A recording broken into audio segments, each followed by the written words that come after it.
Hello everyone, welcome to Operating Systems lecture. We are discussing unit number 5 and in this video we will be looking at the topic free space management. Now talking about free space management, इससे पहले अभी हम लोगों ने file allocation method को देखा था जहां पर हमने देखा था कि हम डिस्क में अपनी फाइल्स को किस तरीके से एलोकेट करते हैं और हमने ये भी देखा था कि वहां पर कुछ स्पेसेस हमारे पास फ्री होती है नॉन कॉन्टिग्युअस लोकेशन पे जहां पर हम अपनी फाइल्स को प्लेस कर रहे थे।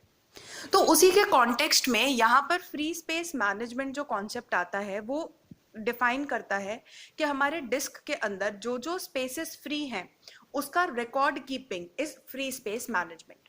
तो यहाँ पे क्या किया जाता है, we create a free space list जो कि ट्रैक रखती है सारे फ्री डिस्क ब्लॉक्स का।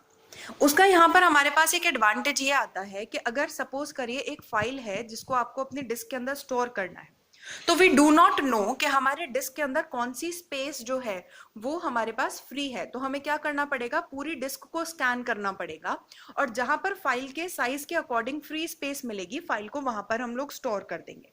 लेकिन उसके लिए सपोज कीजिए कि अगर हमारे पास 1000 ब्लॉक्स हैं हमारी डिस्क के अंदर, तो हमें वर्स्ट केस के अंदर 1000 टाइम्स क्या करना पड़ेगा, अपनी डिस्क को स्कैन करना पड़ेगा। तो दैट इज एन ओवरहेड। अब उस ओवरहेड को हम यहाँ पर फ्री स्पेस मैनेजमेंट से कुछ हद तक टैकल आउट कर सकते हैं। उसके लिए समझते हैं एक example. Suppose we have a disk और हमारे डिस्क के अंदर 1000 ब्लॉक्स हैं, लेकिन हमारे पास सिर्फ 4 ही ब्लॉक्स थे जो कि फ्री थे।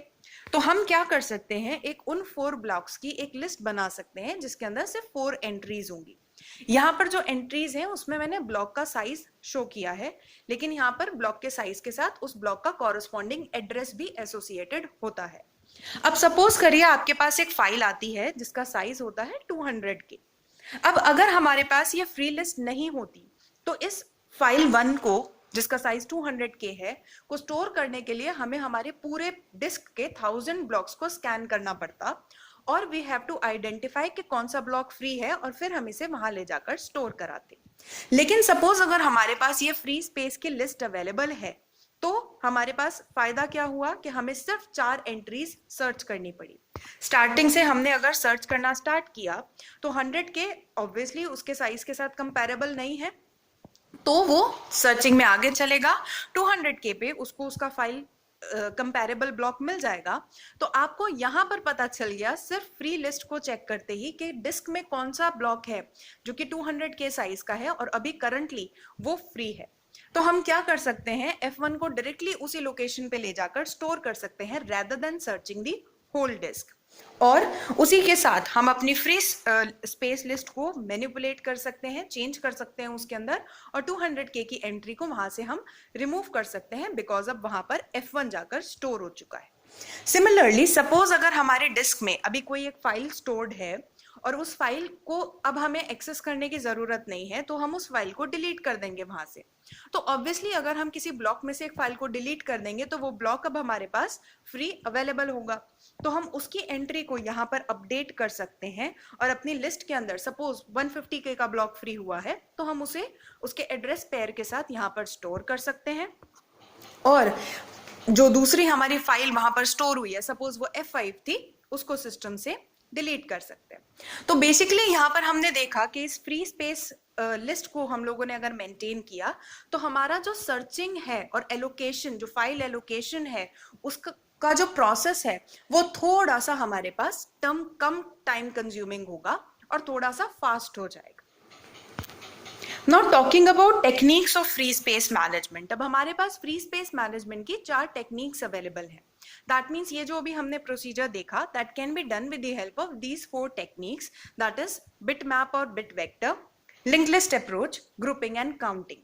Now let us see them one by one. जो फर्स्ट अप्रोच आती है दैट इज बिट मैप और बिट वेक्टर।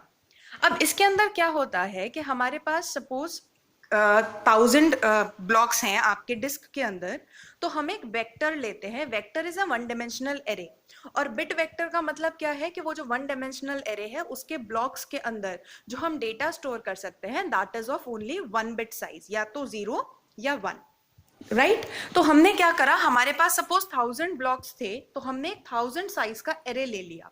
दैट मीन्स हमने सिर्फ 1000 बिट स्टोर कर ली एक लाइन के अंदर और यहाँ पर कहा कि अगर बिट की वैल्यू 0 है तो वो ब्लॉक क्या है, एम्प्टी, और अगर बिट की वैल्यू 1 है तो वो ब्लॉक ऑक्यूपाइड है।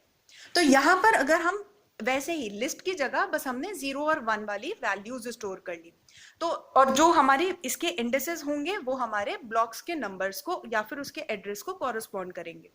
तो अगर हमें 0 मिलता है हमारे बाइनरी स्ट्रिंग के अंदर या वेक्टर के अंदर, तो वो पर्टिकुलर ब्लॉक हमारा एम्प्टी है और वहां ले जाकर हम अपने डेटा या फाइल को स्टोर कर सकते हैं। तो दैट वाज द मेथड, वही जो एग्जांपल हमने पढ़ा था, बस उसको बिट वाइज या फिर एक वेक्टर के फॉर्मेट में हमने रिप्रेजेंट करा है मेमोरी के अंदर। और इट इज वेरी एविडेंट कि अगर हम पूरी डिस्क को सर्च करें या फिर हम सिर्फ एक एरे के अंदर एलिमेंट्स को सर्च करें, तो उसके अंदर जाहिर सी बात है एरे को सर्च करना या एक वेक्टर को सर्च करना is less time consuming. Talking about the next method, it is link list approach, और ये फाइल एलोकेशन मेथड जो हमने पढ़ा था उसी के सिमिलर है। यहाँ पर हमने क्या करा, अगर आप डायग्राम को ही देखिए, हमारे पास डिस्क है, उसके अंदर कुछ ब्लॉक्स एम्प्टी हैं और कुछ occupied. We just created a link list, और उसके जो हेड है, जो आपका लिंक लिस्ट का हेड है, वो पॉइंट कर रहा है आपके सबसे पहले एम्प्टी ब्लॉक के लोकेशन को। तो आपकी जो नोड होगी उसके अंदर दो पार्ट्स होंगे, जो डेटा पार्ट होगा उसके अंदर एड्रेस स्टोर होगा आपकी एम्प्टी नोड का, और जो आपका एड्रेस वाला पोर्शन होता है, मींस जो वो नेक्स्ट पॉइंटर आपका होता है, उसके अंदर स्टोर होगा आपकी नेक्स्ट वाली नोड, जो कि पॉइंट किसको कर रही होगी, आपके नेक्स्ट फ्री ब्लॉक को। तो हर एक एड्रेस में क्या है, नेक्स्ट फ्री एलोकेशन के तरफ वो पॉइंट करता हुआ जाता है, और नोड के अंदर उसका एड्रेस स्टोर कर लेते हैं जो ब्लॉक आपका करंटली फ्री होता है। तो यहाँ पर आप देख सकते हैं कि 2 पॉइंट कर रहा है 3 की तरफ, 4, 5, 8 और लास्ट में आपका 27। तो आपने क्या करा, एक लिंक लिस्ट मेंटेन कर ली। यहाँ पर लिंक लिस्ट मेंटेन करने के जो हमारे लिंक लिस्ट के इनहेरेंट एडवांटेजेस होते हैं, हमें वही मिलते हैं। फॉर एग्जाम्पल, फाइल्स डिलीट भी हो रही हैं और एंटर भी हो रही हैं सिस्टम के अंदर, तो हमें मालूम है कि addition and deletion in link list is very easy, हमें सिर्फ पॉइंटर मैनिपुलेशन करना पड़ता है। तो अगर फाइल्स आती हैं और फिर डिलीट हो रही हैं और ये डायनामिकली आपकी जो फ्री लिस्ट है वो अपडेट होती रहती है, तो लिंक लिस्ट के अंदर अपडेशन करना हमारे लिए थोड़ा सा एरे के कंपैरिजन में इजी होता है, बिकॉज इट्स डायनेमिक। तो हम इस तरीके से भी फ्री स्पेस को मैनेज कर सकते हैं। नेक्स्ट टेक्निक जो हमारे पास आती है, दैट इज ग्रुपिंग। ये लिंक लिस्ट जैसी ही अप्रोच है, लेकिन जो आपका पिछला लिंक लिस्ट अप्रोच था उसका थोड़ा सा एडवांस वर्जन है। यहाँ पर क्या किया जाता है, आपके डिस्क में सपोज 1000 ब्लॉक्स हैं, कुछ फ्री हैं कुछ एम्प्टी हैं, तो क्या करा गया है, आपके डिस्क को डिवाइड कर लिया जाता है कुछ सेक्टर्स के अंदर। मीन सपोज कीजिए कि आपके पास 1000 ब्लॉक्स हैं, तो आपने क्या करा है, उनको 100 के 10 सेक्टर्स में डिवाइड कर लिया। तो अब आप अपनी लिंक लिस्ट में कितनी नोड लेंगे, सिर्फ 10 नोड्स लेंगे। अदरवाइज जो पिछला अप्रोच था उसके अंदर अगर 1000 में से आपके पास 500 फ्री हैं, तो आपकी 500 नोड्स बन रही थी। लेकिन अब आपने क्या करा, उसको सेक्टर्स में डिवाइड कर लिया। अब आपके पास सिर्फ 10 नोड्स हैं, और एक नोड में जो डेटा स्टोर होगा दैट विल के उस सेक्टर में कितने ब्लॉक्स फ्री हैं उसका डेटा स्टोर होगा। तो यहाँ पर अब हमारे पास सिर्फ उतने ही एड्रेसेस होते हैं जितने हम डिवीजन करते हैं अपने ब्लॉक्स के अंदर। और यहाँ पर बेसिक एडवांटेज इसका क्या है कि एक ही नोड में हमें बहुत सारे फ्री स्पेसेस के बारे में पता चल जाता है। दैट मीन्स मेरे एक सेक्टर में, एक सेक्टर 100 ब्लॉक्स का था, अब उसके अंदर सपोज 20 ब्लॉक्स फ्री हैं, तो वो 20 ब्लॉक्स का एड्रेस कहाँ पर स्टोर होगा, पहली वाली लिंक लिस्ट के नोड में, उसके डेटा वाली वैल्यू पे। तो अब एक ही नोड से मुझे कितना पता चल गया, मुझे 20 फ्री स्पेसेस के बारे में पता चल गया। तो that is an extension of link list, and grouping is somewhat better than link list because उसका साइज भी कम है और एक ही नोड पे हमें ज्यादा इंफॉर्मेशन मिल रही है। लास्ट जो अप्रोच हमारे पास आता है दैट इज काउंटिंग। अब काउंटिंग अप्रोच जो हम यूज करते हैं वो ज्यादातर कॉन्टिगुअस मेमोरी एलोकेशन में होता है। अभी तक जितनी अप्रोचेस हमने फ्री स्पेस मैनेजमेंट में देखी वो नॉन कॉन्टिगुअस था, लिंक लिस्ट के अंदर भी नॉन कॉन्टिगुअस था, मतलब एक के बाद एक सिक्वेंशियली फ्री ब्लॉक्स नहीं थे हमारे पास, हम लोगों ने पूरे डिस्क को स्पैन किया था। लेकिन सपोज समवेयर हमारे पास ये रिक्वायरमेंट हो सकती है कि हमें कॉन्टिन्यूअसली फ्री ब्लॉक्स चाहिए, तो काउंटिंग में हम लोग क्या करते हैं, हम अपनी डिस्क को अगेन सेक्टर्स में डिवाइड करते हैं और पेयर कैलकुलेट करते हैं, दैट इज ब्लॉक नंबर कितने सेक्टर्स हैं, सपोज सेक्टर 1।